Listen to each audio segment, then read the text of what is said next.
Bonjour, aujourd'hui on va faire le Packet Tracer 10.3.1.8. Il consiste à sauvegarder des fichiers de configuration. Dans le fond, le scénario aujourd'hui, c'est qu'on a remplacé le routeur RTA ici. Et pour le configurer, qu'est-ce qu'on va faire? On va faire le minimum pour être capable de rejoindre le serveur TFTP. Et on va aller chercher dans le TFTP, on va aller chercher le fichier de config RTA config ici. Donc c'est ça le scénario. Donc on a remplacé le RTA, on a connecté les deux ports ici de chaque côté et on y va au niveau de la console ici sur PCA comme si l'administrateur réseau avait son portable avec un rollover cable. On va aller dans le terminal à 9608N1 qui est la norme Cisco par défaut et on va aller configurer le routeur pour être capable de rejoindre le serveur TFTP. Donc, c'est quoi l'adresse qu'il faut mettre? Si on va voir au niveau du desktop du serveur TFTP, il était branché sur le default gateway, donc le routeur 172.16.1.1 avec un masque de 255.255.255 et son adresse, lui, c'était .2. Donc, on va faire la configuration ici. On va aller en mode de configuration globale avec configure terminal. On va aller sur l'interface gigabit 0.0 qui est ici mentionné, gigabit 0.0. Et on va mettre l'adresse IP qu'on vient de voir, IP adresse 172.16.1.1 avec le masque 255.255.255.0. On va faire no shutdown pour enabler. On va sortir de là. Et qu'est-ce qu'on va faire? C'est qu'on va commencer par voir est-ce que la connectivité avec le serveur est fonctionnelle. On se rappelle que c'est 172.16.1.2 et on va vérifier la connectivité. Donc, on voit que c'est fonctionnel. On se rappelle qu'on a vu sur le serveur TFTP que c'était RTA-CNOFG. On va aller chercher cette configuration-là pour le routeur. OK. Fait que si on fait un show run pour voir justement est-ce qu'il y a quelque chose, vous voyez que l'hostname c'est encore routeur, il n'y a pas de password par défaut, il y a juste gigabit 00 qu'on vient de configurer, il n'y a rien au niveau des lignes VTI. Donc comment ça se fait ça? On va faire le copie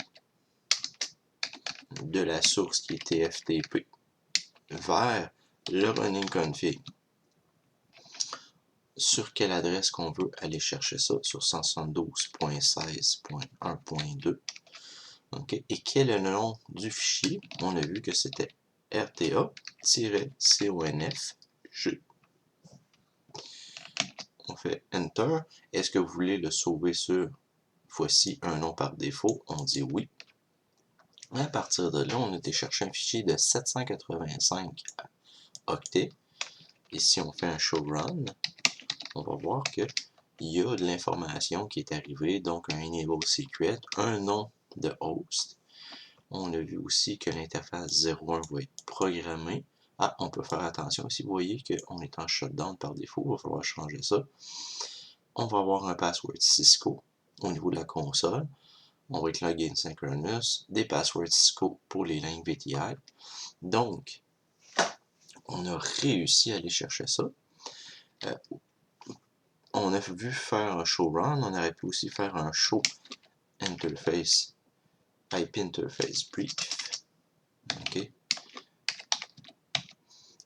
Pour voir aussi est-ce que les ports étaient up. Vous voyez ici que c'est encore down. Ça, c'est un phénomène normal. OK. Donc, on va aller faire conft. On va faire interface G0/1. On va faire no shutdown. À partir de là, l'interface va être up. On peut sortir de là. OK.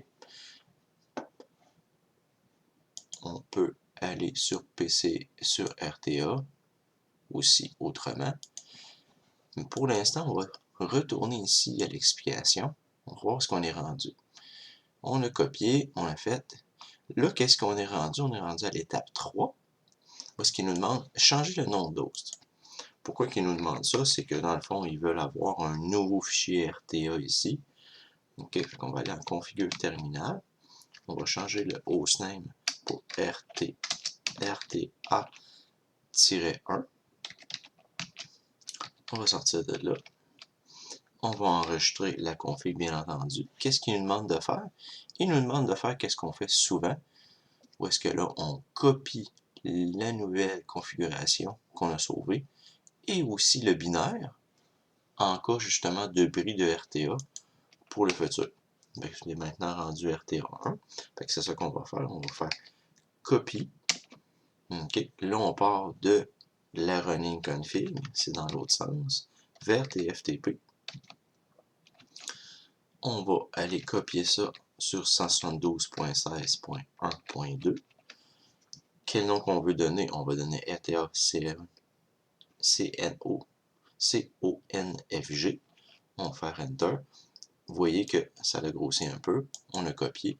Et ensuite, on va sauver ici le binaire qui est ici. Donc, on va faire encore copie. OK, bien entendu, de la flash. OK, parce que c'est dans cette direction-là. C'est toujours source destination. TFTP.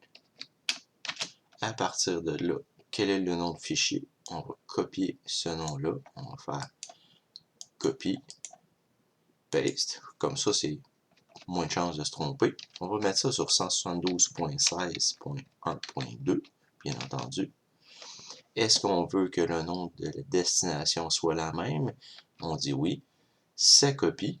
À partir de là, qu'est-ce qu'on va faire comme vérification? On va aller sur serveur TFTP.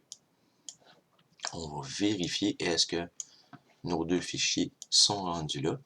On a RTA-1 CONFG, ça c'est bon. Et on a aussi, si on descend ici, on avait copié C190 avec la version 15.1. On va aller voir C19 Universal 15.1. Fait que là, présentement, on a nos deux fichiers sur notre serveur TFTP. Donc, si jamais le routeur RTA brise, on va pouvoir remplacer la config rapidement avec le même binaire. Donc, on va avoir fait une sauvegarde. J'espère que ça vous a aidé à comprendre le mécanisme de sauvegarde sur un serveur TFTP. Merci.